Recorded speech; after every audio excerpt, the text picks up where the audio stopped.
മമ്മിയുടെ ബാഗിൽ ചോക്ക് ഉണ്ടോ? എന്തിനാ മോളെ ചോക്ക്? നീതുമോക്ക് എഴുതി പഠിക്കാനാ. സ്ലേറ്റിൽ എഴുതാൻ സ്ലേറ്റ് പെൻസിൽ ഇല്ലേ, പിന്നെ എന്തിനാ ചോക്ക്? നീതുമോക്ക് ചോക്ക് തന്നെ വേണം മമ്മി. എന്നാ ബാഗിൽ നോക്ക്, ചിലപ്പോ അതിനകത്ത് കാണും. Thanks mummy. ഹായ്, ചോക്കിന് എന്തൊരു ടേസ്റ്റാ. മമ്മി നീതുമോക്ക് പെൻസിൽ വേണം. സ്ലേറ്റ് പെൻസിൽ അല്ല കൊച്ചെ, ഇന്നാൾ ഒരു പാക്കറ്റ് വാങ്ങിയത്. അത് തീർന്നു പോയി മമ്മി. നീ എഴുതുന്നൊന്നും കാണുന്നില്ലല്ലോ, പിന്നെ എങ്ങനെ തീരാനാ? ഞാൻ എഴുതുന്നുണ്ട്. എന്നാ നാളെ വാങ്ങിക്കാം കേട്ടോ. Thanks mummy. ഈ സ്ലേറ്റ് പെൻസിലിന് എന്തൊരു ടേസ്റ്റാ. മമ്മി നീതുമോക്ക് റബ്ബർ വേണം. അപ്പൊ ഇന്നാളെ വാങ്ങി തന്ന റബ്ബർ എന്തിയെ? അത് കാണുന്നില്ല. എന്നാ അങ്ങള് ദുബായിൽ നിന്ന് വന്നപ്പോ കൊണ്ടുതന്ന റബ്ബർ എടുക്ക്.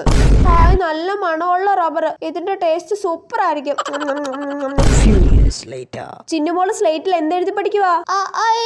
എന്നാ ഒന്ന് സ്ലേറ്റ് പെൻസിൽ തരുമോ ചിന്നുമോളെ? എല്ലാ തരമില്ല, എന്റെയാ. പന്നെ കൊച്ചു, പെൻസിൽ കിട്ടുമായിരുന്നെങ്കിൽ ഒന്ന് തിന്നു നോക്കായിരുന്നു. പഴയ ടേസ്റ്റ് ഉണ്ടോ എന്നൊന്ന് അറിയായിരുന്നു.